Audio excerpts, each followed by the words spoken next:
ไปก่อน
น้ำผลไม้ปั่นก็มีนะจ๊ะ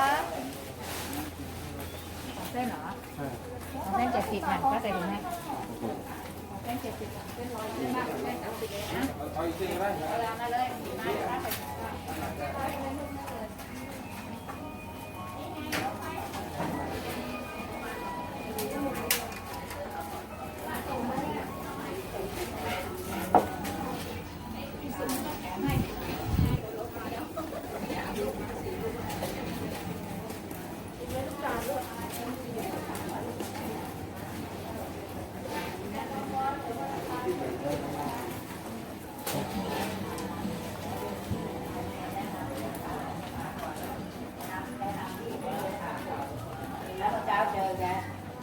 พี่ไปไหนอ่ะเที่ยวหมอนัดวันอังคารไปสืบหัวเป็นเที่ยวเลย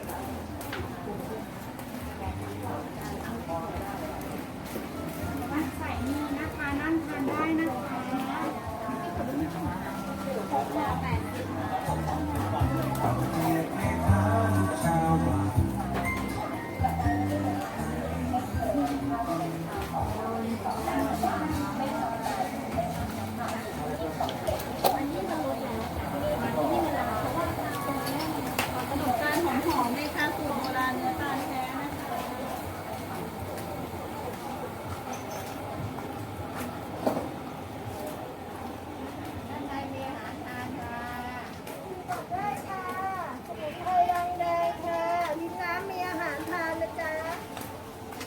สั่งเลยสั่งอะไรมากิน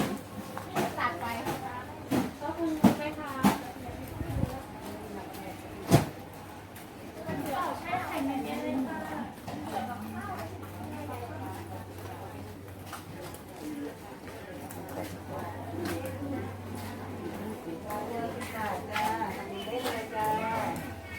จะถึงวัดแล้วพี่เดี๋ยวไปเป็นคลองใหญ่นะคะใส่ได้เลยจ้านะคะตัว10 บาทจ้าน้ำมันพลังงานจะเป็นนะคะ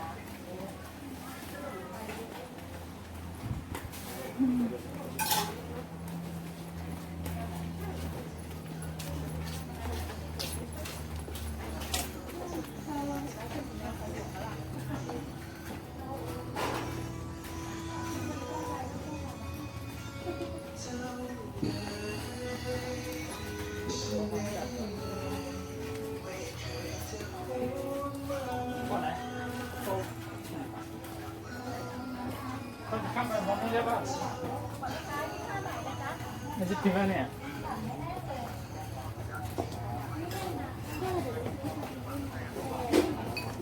ที่นี่ไม่ใช่ป่ะที่นี่ถ้าเป็นถ้าเป็นใหญ่ได้ป่ะร้านใหญ่ร้านใหญ่เดินไปจะเข้าไปรู้ยังเดี๋ยวจังหวะได้ให้หลงแกงเขียวหวานตอนเป็นต้มเค็มด้วยนะครับ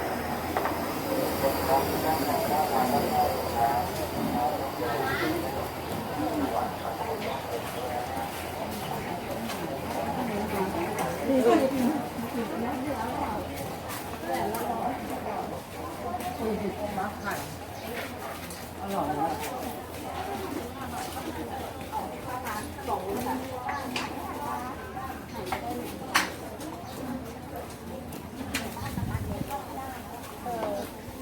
มีเสียงเขามาบอกว่าไหนอ่ะ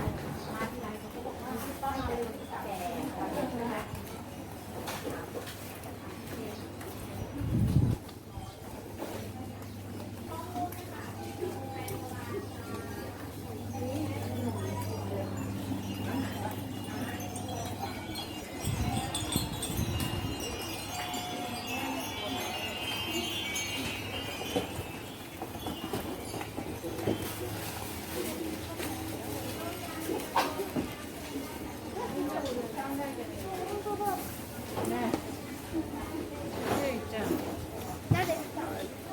นั่งหลับตาว่าตาเสือ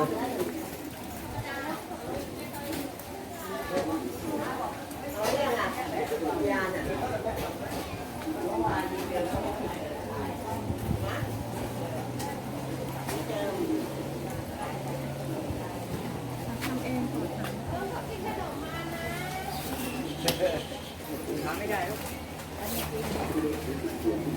ผมจะหาว่าหนูว่า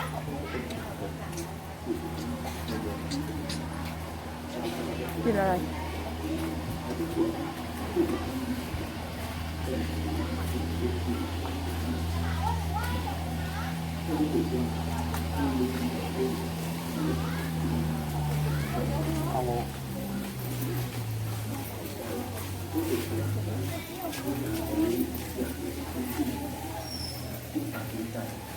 ค่อยๆเปิดเปลือกตาเป็นทีละน้อยจนรู้สึกอย่างคนกำลังตื่น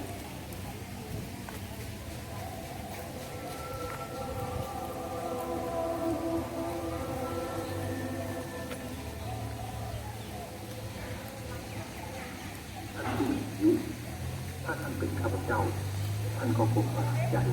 แทบไม่เชื่อกับความเป็นจริงเพราะสภาพรอบตัวที่ข้าพเจ้าได้เห็น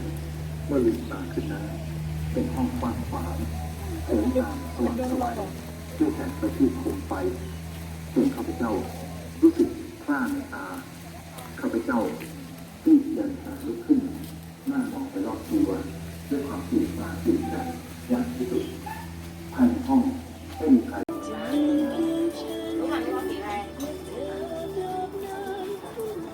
แป้ง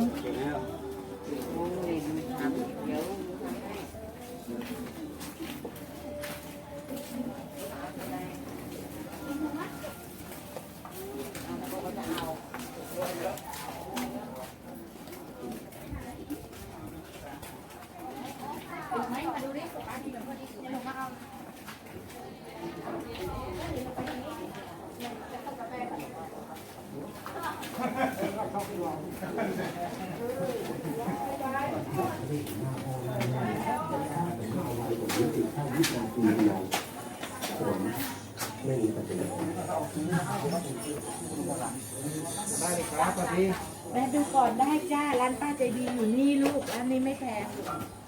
อะดมหยิบสีฟ้ามาเดี๋ยวป้าสอนให้ดูเอาว่าอะไรลูก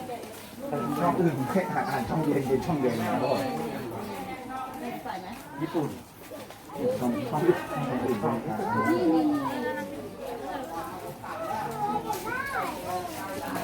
หนูเล่นทั้งหนูเขาโชว์หนูเล่นกันไม่ใช่ลูก ตั้งรถห้องเลยพี่แดงดอกถูกนะอันร้อยโหแชร์เท่าไรแชร์10,000 ฟ้าได้100เลยลงเลยนะลูกหมดเลยนะลูก ไม่ได้แมนเปีย150หรือ280เนี่ยแอเปีย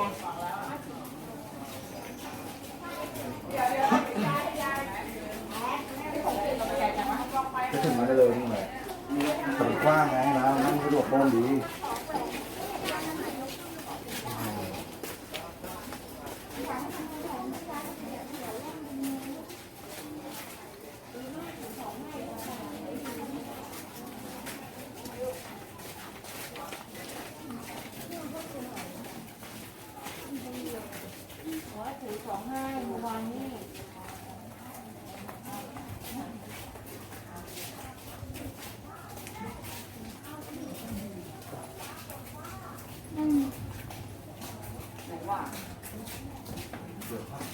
ที่ดูสะดวกสะดวกอย่างนี้ตอนนั้น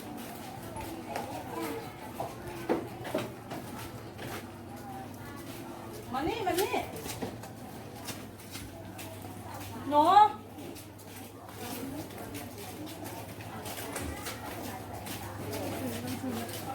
นี่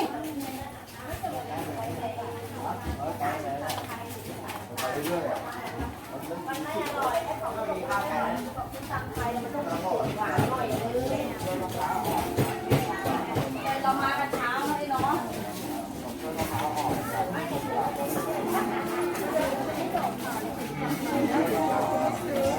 อยากได้แต่เดี๋ยวนี้น่ารักอ่ะก็สีนี้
หลอกไม่กัดหรอกถ้าลูกช้ามันจะกัดลูกเขาซื้อไข่เหรอเขาซื้อไข่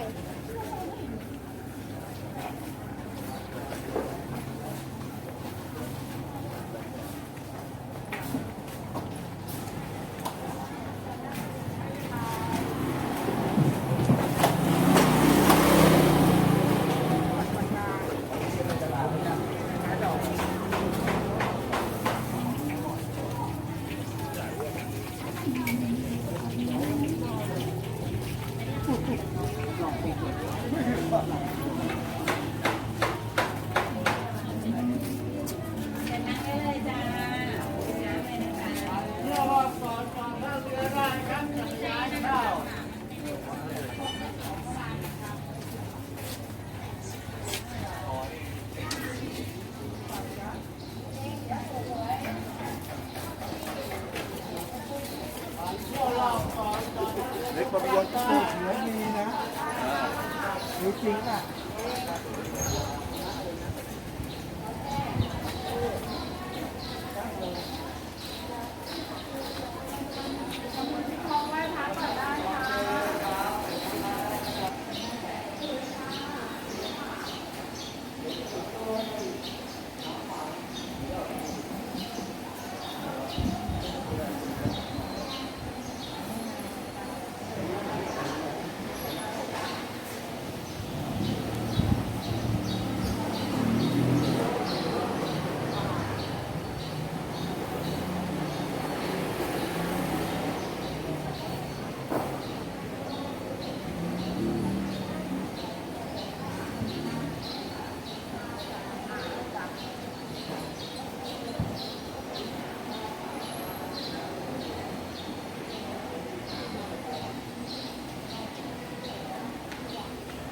เนาะมาวัดนี้ปกติคนเต็มอยู่เนาะแต่มาเที่ยวนี้รู้สึกว่าคนหน่อยเนาะโบราณคือแต่ก่อนนี่คนโอ้ยย่างก็จนต่ำกัน ตั้งแต่ไอ้โควิดมาเนาะ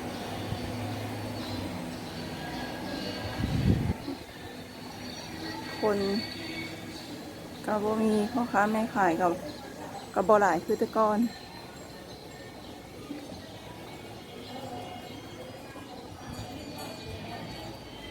งามบอกพี่น้อง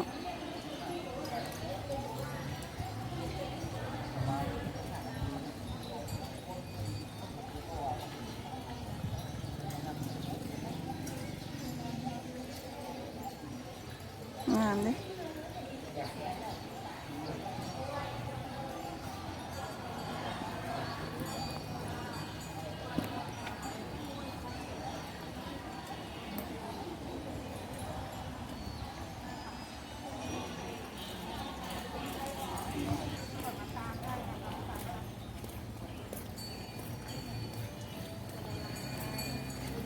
เบิ่งรางวัลที่17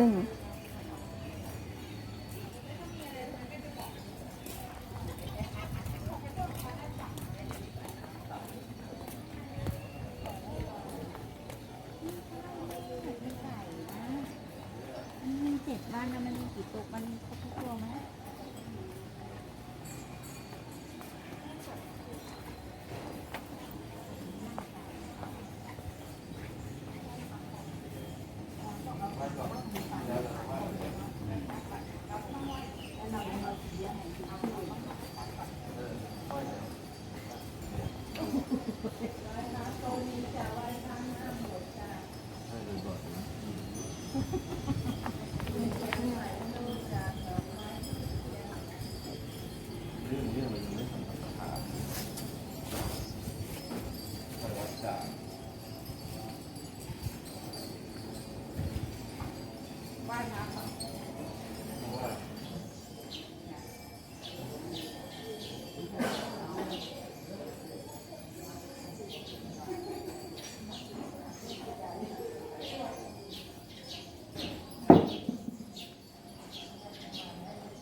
พี่ดาน้ำแดงด้วยอ่ะ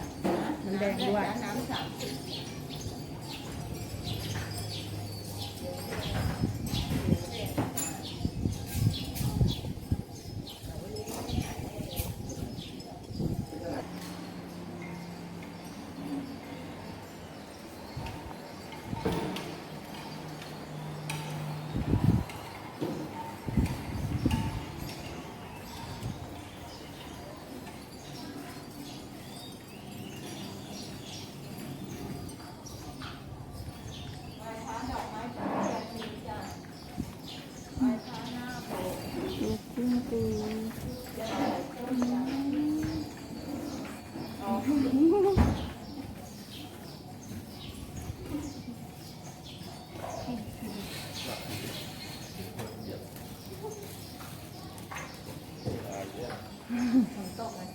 เดี๋ยวเหยียบ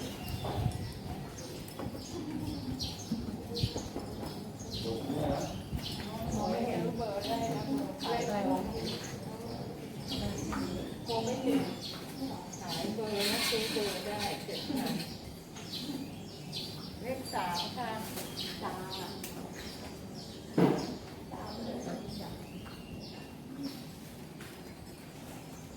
คนเหยียบ